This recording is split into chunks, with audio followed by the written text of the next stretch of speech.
Assalamualaikum warahmatullahi wabarakatuh dan salam sejahtera. Bertemu lagi kita dalam channel Sidik Zaman. Sahabat-sahabat penonton yang dikasihi, yang dirahmati, mudah-mudahan Allah SWT sentiasa memelihara kita, diberi kesihatan yang baik, rezeki yang cukup dan kehidupan yang baiklah, insyaAllah. Baik, hari ini saya nak mengajak sahabat-sahabat penonton untuk kita sama-sama menonton kisah daripada Nabi Nuh. Saya ambil video ini daripada ML Studio dan jom sama-sama kita tengok dan apa yang boleh kita dapatkan daripada kisah ini. Jom. Nabi Nuh dalam Al-Quran memang Allah sebut Nabi Nuh sepanjang dia berdakwah tempohnya adalah 1000. Lepas tu Allah kata illa khamsin, maksudnya kecuali 50. Jadi bila kita tengok matematiknya 950 tahun. Tapi 950 tahun ni bukanlah usia Nabi Nuh. 950 tahun ni adalah tempoh Nabi Nuh terpaksa berinteraksi, berdakwah, bergelut dengan orang-orang yang menolak dakwah dia. Umur dia lagi banyak. Okey, ada beberapa fakta menarik tentang Nabi Nuh. Satu, Nabi Nuh ni adalah satu-satunya Nabi pertama yang diberikan umat. Sebab Nabi Adam tak ada umat. Dalam hadis Nabi sebut Nabi Nuh adalah Nabi pertama yang diberikan umat. Sebab Nabi Adam, cerita Nabi Adam lah. Kemudian Nabi Idris disebut beberapa kali dalam Al-Quran. Tapi yang ceritanya berinteraksi dengan umat, engage dengan manusia, berdakwah, sampaikan seruan daripada Allah adalah Nabi Nuh. Jadi Nabi Nuh ni adalah first Rasul yang encounter dengan perangai manusia. Sebab tu kita nak faham tentang nature of society. Kita nak faham tentang nature of penolakan, macam mana orang deal dengan kita, macam mana kita nak deal dengan orang. Kita tengok dekat kisah Nabi Nuh dulu. Kita nak tengok siri-siri kedegilan manusia tu daripada kisah Nabi Nuh. Ada satu part tu Nabi Nuh cakap, dia kata aku ni sudah berdakwah ni malam, siang, secara terang-terangan, secara senyap-senyap, pergi jumpa ramai orang, pergi jumpa seorang dua. Tapi tak ada satu pun yang nak ikut aku, kecuali beberapa orang. Sampai kan Nabi Nuh, dia punya lama dakwah, dia ada satu doa disebut dalam surah Al-Quran. Dia kata, sesungguhnya aku ni maghlub. Aku ni sebenarnya telah pun dikalahkan oleh banyak keadaan. Bunyi, kalau ikutkan perkataan ghalaba ni, memang purely kalah, dominated by dalam bahasa Inggeris. Maksudnya dia tak boleh nak kontrol segala benda dah. So dia rasa macam semua benda kalah. Orang pun kalahkan aku, emosi pun aku telah tak mampu nak kawal, keadaan pun aku tak mampu nak kawal, sebab keadaan tu memang tak memenangi dia, memang tak memihak kepada dia. Jadi Nabi Nuh ni kalau ikut ulama Al-Qutubi disebut dalam tafsir, ini adalah salah satu ungkapan orang yang sangat-sangat kalah dengan diri dia sendiri. I was dominated by everything. Maksudnya aku ni tak boleh nak dominate dengan diri aku. Tak ada apa dah. Dia dah kalah sekalah-kalahnya lah. So kalau kita tengok daripada sudut mood dan juga emosi tu, maghlub ni adalah emosi yang kalau psikologi, emosi negatif lah. Emosi yang kita sebut bila kita tengah down, bila kita tengah tak okay, bila kita tengah rasa disappointed, bila kita tengah rasa macam lantak lah, aku dah tak boleh buat apa. Dalam psikologi ada learned helplessness, apa yang disebut sebagai dah tak ada daya upaya dah untuk dia buat apa-apa. So dia ada satu level give up yang kita rasa macam kalau aku teruskan ni tak ada hasil. So otak kita ni proses benda tu sebagai salah satu failure. Dan dia beritahu kepada badan dan juga seluruh kita punya nervous system, kata what, apa lagi yang kita boleh buat. Sebab kita dah buat, yalah ni kita nak cerita ni bukan sebulan dua, setahun dua punya cerita kan. Ni 950 tahun punya cerita kan. So apa lagi, kata Hamka kan, apa saja yang tak dibuat oleh Nabi Nuh 950 tahun. Manusia boleh fikir apa saja kemungkinan yang dia boleh buat. Ramai orang dia boleh buat macam-macam. Mungkin 50 tahun kita rasa macam enough lah masa untuk kita fikir. By all means lah orang Kedah kata kan. Segala kemungkinan, segala possibility, segala wish kita boleh fikir secara logik manusia kita boleh buat untuk selesaikan apa yang kita nak buat, untuk bagi jadi juga benda yang kita nak buat. 100 tahun okey lah. Tapi 950 tahun logik manusia, kata Hamka, tentulah Nabi Nuh dah fikirkan segala benda. Orang Kedah kata dah mati akal dah 950 tahun. Ni tak tahu nak buat apa dah. Sebab 950 tahun, apa saja kemungkinan yang dia tak boleh nak try.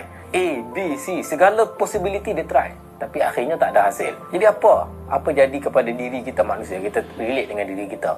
Kalau kita dah buat macam-macam, segala benda kita dah try, masuk kelas mengaji, semua benda kita dah try untuk buat satu benda bagi jadi, dan sekali tak jadi. So automatik otak kita akan tengok benda tu sebagai series of event yang kalau kau proses macam mana sekalipun, kau tak akan dapat berjaya punya. So itulah yang disebut sebagai learned helplessness. Kita rasa macam whatever we do, dia takkan ada hasil. So kenapa nak kena buat? Tapi Nabi Nuh ni, bila kita tengok makhluk tu, itulah situasinya, itulah kondisinya. Nabi Nuh berada dalam keadaan dia learn helplessness. Dia dah helpless, dia dah tak tahu nak buat apa, dia dah tak tahu cara macam mana lagi dah. Dan dia rasa bukan hanya sekadar tu saja, dia rasa kalah dah. So apa yang kita belajar daripada kisah Nabi Nuh ni? Allah nak beritahu dekat kita, kalau Nabi Nuh boleh merasakan bahawa 950 tahun usia dakwah dia pun susah untuk mendapatkan hasil, apatah kita lagi yang sekadar beberapa tahun, beberapa bulan melakukan usaha-usaha yang kita tak nampak lagi hasil. Allah nak ajar, jangan sesekali merasakan bahawa proses kita tu perlu diberhentikan hanya kerana hasil yang kita tak nampak lagi. InsyaAllah kita akan banyak belajar tentang kisah Nabi Nuh ni, tentang proses, tentang effort, tentang ikhtiar, tentang konsistensi, persisten, macam mana kita nak terus buat walaupun kita tak nampak lagi hasil dia. Dalam kisah Nabi Nuh sepanjang Ramadan ni kita akan study semua A to Z, segala sisi, segala pergelutan emosi yang kita akan belajar daripada Nabi Nuh, semua kita akan sentuh. Jangan lupa daftar sekarang. InsyaAllah saya Hafizul Faiz akan berkongsi tentang kisah Nabi Nuh dalam kelas sepanjang Ramadan ni. Jangan lupa daftar di link yang ML Studio sediakan.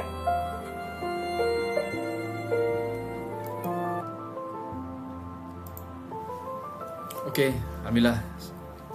Sahabat-sahabat, tadi kita dah tonton video daripada Tuan Hafizul Faiz. Video ni tuan-tuan boleh tengok balik di ML Studio lah. Baik, tentang kisah Nabi Nuh, 3 benda saya dapatkan daripada perkongsian Tuan Hafizul Faiz tadi. Yang pertama, daripada kisah Nabi Nuh ni, kita tahu itu adalah dakwah pertama, Rasul pertama yang diberikan umat untuk berdakwah, dan kat situlah kita akan faham tentang sifat manusia berkaitan dengan penolakan. Maksud dia apa? Sehingga ke hari ini pun kita nak kena memahami bahawa manusia ini pasti akan ada penolakan. Kita nak buat apa benda lah, kita akan berhadapan dengan situasi berkaitan dengan penolakan ini. Dan tempoh Nabi Nuh ni berhadapan dengan kaum dia bukan 10 tahun tuan-tuan, bukan 20 tahun, bukan 50, tetapi ratusan, 950 tahun. Ini satu ujian yang Allah berikan berkaitan dengan penolakan yang cukup luar biasa lah kepada Nabi Nuh alaihissalam. Yang kedua, saya belajar tentang kesabaran dan ketidakputusasaan. 900 tahun tuan-tuan, Masya Allah. Kalau kita tengok bagaimana panjangnya 900 tahun itu dilalui, seperti mana yang dikongsikan tadi dalam video, pasti logik dia banyak dah. Inisiatif, kalau dia buat yang ni tak jadi, dia dah fikir plan banyak lah kan. Tapi sepanjang itulah usaha, segala ikhtiar dia buat, dan sehinggalah dia dah exhausted, dia dah rasa semua benda dah tak boleh, dia berdoa memohon bantuan kepada Allah. Maknanya dia dah buat dah semua benda, barulah dia give up, seolah-olah macam nak give up lah. Kat situlah Allah nak tunjukkan kepada kita, dan sehinggalah kita tahu kisah yang berikutnya, Allah akhirnya menurunkan bala kepada kaum Nabi Nuh alaihissalam. Dan yang ketiga, sahabat-sahabat penonton, kita belajar daripada kisah Nabi Nuh ini sebagai satu inspirasi dan motivasi dalam kehidupan kita adalah jangan kita berputus asa dengan bantuan rahmat Allah, pertolongan Allah Subhanahu Wa Taala. Dan itu yang paling kita nak rasai sebenarnya. Never give up, jangan pernah kita give up. Dan yang pastinya, sentiasalah kita bermohon kepada Allah, kita minta penyelesaian kepada Allah. Dan insya-Allah, saya yakin dan pasti ujian yang sebegitu tidak akan lagi Allah berikan kepada manusia lainnya, melainkan kepada para Nabi dan Rasul. Maka untuk kita sebagai manusia biasa, pasti, dan Allah telah merakamkan janji-janji Allah dalam Al-Quran, Ud'uni astajib lakum. Maka kalau kita berdoa, insya-Allah Allah akan kabulkan. Jadi mudah-mudahan kali ini video ini memberikan inspirasi dan motivasi dan memberikan manfaat kepada kita semua. Jadi insya-Allah kita akan berjumpa lagi dalam video yang akan datang.